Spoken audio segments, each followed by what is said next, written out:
65,000 years ago, our ancestors did something utterly insane.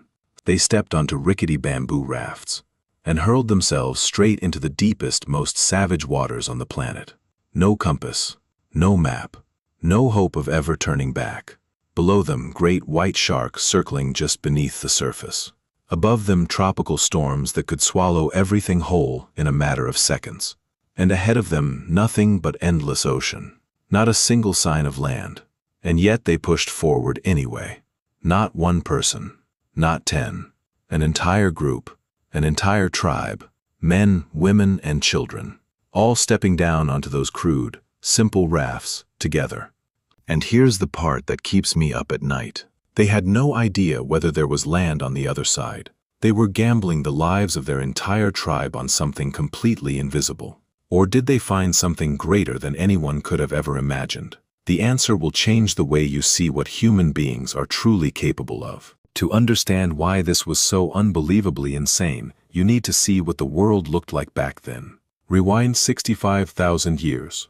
The Earth was completely different. 1/3 of the planet was locked under ice. The average temperature was about 10 degrees Fahrenheit colder than it is today. Because of that, sea levels were roughly 170 to 200 feet lower than they are now. That might not sound like much, but 170 to 200 feet of ocean water is enough to expose entire continental shelves. Southeast Asia looked like this: Indonesia, Borneo, Java, all fused together into one enormous landmass. The Malay Peninsula stretched all the way down to Singapore and connected across to Java. Scientists call this lost continent Sundaland, a landmass that has long since sunk beneath the sea.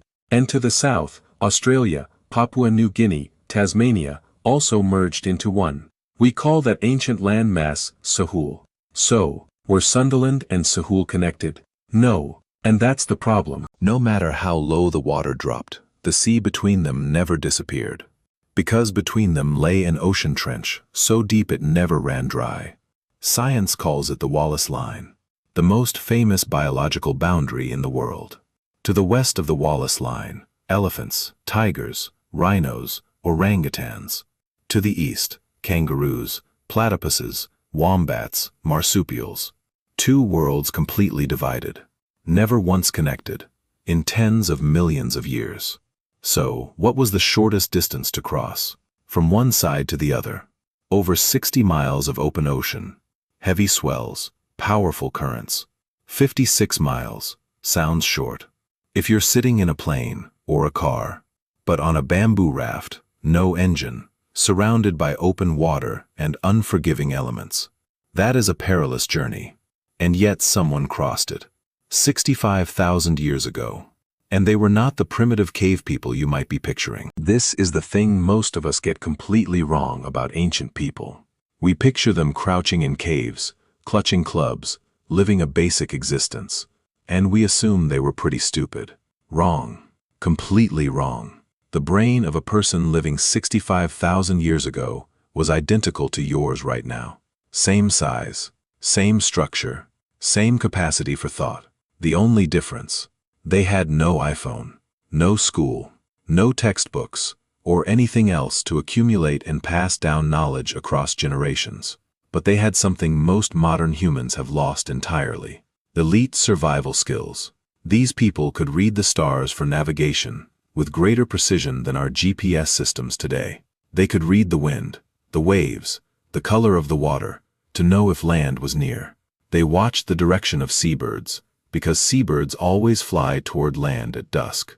They made tools from stone, made fire, preserved food, treated wounds with plants. And they had language, art, ceremony, music.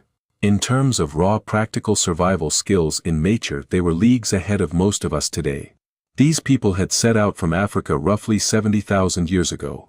They moved along the coastlines of South Asia through India down into Southeast Asia, a journey that took thousands of years.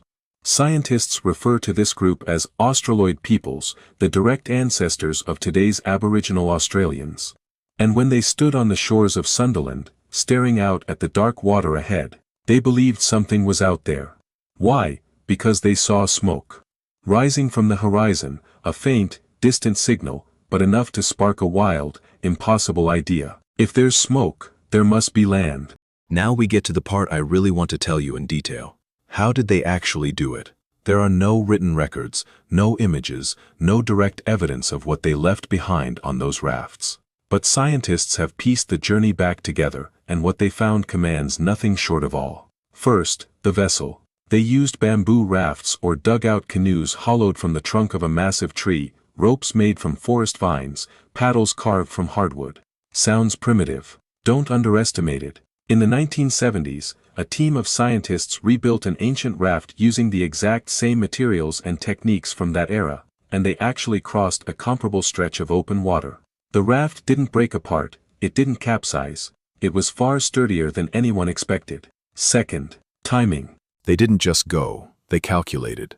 They waited for the right window. Between December and February, the northwest monsoon blows from Sundaland straight toward Australia. Favorable winds, manageable swells. This was their golden passage. Ancient people didn't need calendars. They knew this through generations of careful observation. Third, navigation. At night, on the equator, 65,000 years ago, the sky was so clear you could count every star. The night sky blazed like a giant LED screen. The Milky Way was vivid enough to use as a compass. They followed the Southern Cross, a fixed point in the southern hemisphere sky. During the day, they tracked the sun, the wind direction, the color of the sea. Water near land runs a different shade, greener, murkier, from sediment and runoff. And they used birds. In the morning, seabirds fly out from shore to feed. At dusk, they fly back to land. Follow the birds home at sunset, a living compass utterly reliable. But even with all of that, the crossing was still an immense test of human endurance. Waves, 10 feet high, the raft pitching and slamming, everyone sick, their bodies unaccustomed to riding open swells, the sun burning without mercy, fresh water running low, lips and skin cracking open. Then, near total darkness. Nothing visible beyond 160 feet, only the sound of the waves and each other's breathing. And below, apex predators patrolled the deep waters, waiting for someone to make a mistake. Great whites, in dense numbers, these waters between Indonesia and Australia are prime hunting grounds. If the raft overturned, the chances of survival were zero. If a child became restless, the tribe had to maintain absolute silence to avoid attracting danger. I'm not exaggerating. This was a battle against the elements every single moment. Then after days adrift on the open sea, if fortune was with them, the southern horizon began to change color. A deeper green, then faint, dark shapes, then a smell, earth, trees, smoke, then sound, birdsong from the shore. They had made it. With the last of their strength, they paddled and swam toward the beach, feeling for the first time like they had been reborn, all of them. Close your eyes for a moment and imagine what that felt like. After days at sea, starving, parched, completely spent, you step onto a piece of land that no human being in all of history has ever touched. Ground that is entirely untouched. No footprints, no ash from an old fire, no cut marks on any tree. And this land had absolutely no fear of people. Because the animals here had never seen a human being before. Kangaroos walked right up and stared with curious eyes. No alarm, no fleeing. Birds landed on their shoulders, like they were just another branch. A massive wombat, the size of a rhinoceros, stood about 30 feet away and simply watched. Scientists call this naivety syndrome, the fearlessness of animals that have never encountered a human predator.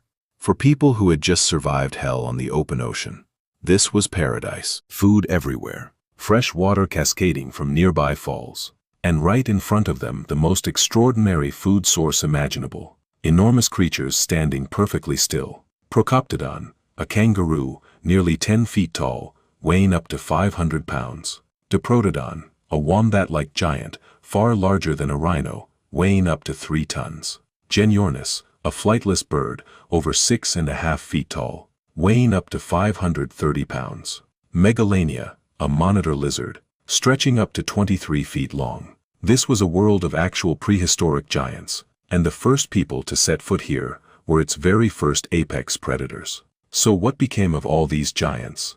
Within a few thousand years of the first humans arriving, roughly 85 to 90% of Australia's megafauna went extinct. Was it driven to extinction by hunting? They didn't even need to give chase. These animals had no instinct to fear people, making them highly vulnerable to early hunting techniques. Now you might be thinking, great story, but how do we actually know any of this is true? The answer comes in 3 independent layers of evidence, each one separate, each one pointing to the same conclusion. Layer 1. Archaeology. In 2017, at a rock shelter called Majid Bebi in northern Australia, scientists excavated stone tools, ancient hearths, and red ochre pigment. They dated everything using optically stimulated luminescence, a technique that measures how long light has been sealed inside buried sediment. The result: 65,000 years old. Confirmed by 3 independent laboratories in 3 different countries. Layer 2. Genetics. Researchers analyzed the DNA of living Aboriginal Australians and compared it against the global human genetic database. The result: Aboriginal Australians branched away from the rest of the human family tree somewhere between 58,000 and 72,000 years ago. And in all that time their DNA shows no mixing with any other human group. That means they lived in complete isolation on the Australian continent for tens of thousands of years. Layer 3. Linguistics. Aboriginal Australians speak more than 250 distinct languages, all traceable back to a single common ancestor tongue. When linguists model when those languages diverged, it lines up precisely with the 65,000-year mark. 3 completely independent lines of evidence. 1 answer. But the thing I really want you to take away from this video isn't the numbers. Think about this. The Egyptian pyramids are 4,500 years old. We call them wonders of the world. The Great Wall of China is 2,300 years old. We call it one of humanity's greatest achievements. Aboriginal Australians carry an unbroken living culture stretching back 65,000 years. No civilization on Earth comes close. While the ancestors of the ancient Egyptians were still painting animals on cave walls, Aboriginal Australians had already been building societies, laws, art, and spiritual traditions on their continent for 40,000 years. So why is this story so rarely featured in mainstream history? Because our modern historical narratives often overlook the deep antiquity of these ancient cultures. The journey of Aboriginal Australians is perhaps one of the most quiet yet profound narratives in human history. But it is still here, alive in the dreamtime. Songs passed from generation to generation across 65,000 years. Alive in the blood of 800,000 Aboriginal Australians living today. And alive in the story of those who stepped onto those rafts, who had no idea what was waiting on the other side, who couldn't even dare to believe they would survive. Who chose to go anyway, not because they weren't afraid, but because they were afraid and went anyway. 65,000 years later, we are still learning how to do that. The next time you stand at the edge of a hard decision, a new job, an unknown road, a life you've never tried, remember the people standing on that shore, looking out into darkness, seeing nothing, and stepping onto the raft. Because somewhere in your blood, whether you're American, Asian, African, or European, runs the DNA of people who did the most audacious thing in human history and survived. You were made by people who did not give up. Don't let them down. If this story made you feel something, leave a comment below and let us know. And subscribe so we can keep exploring together. Or if there's a story you want us to tell next, drop it in the comments. We'd love to know. See you next time.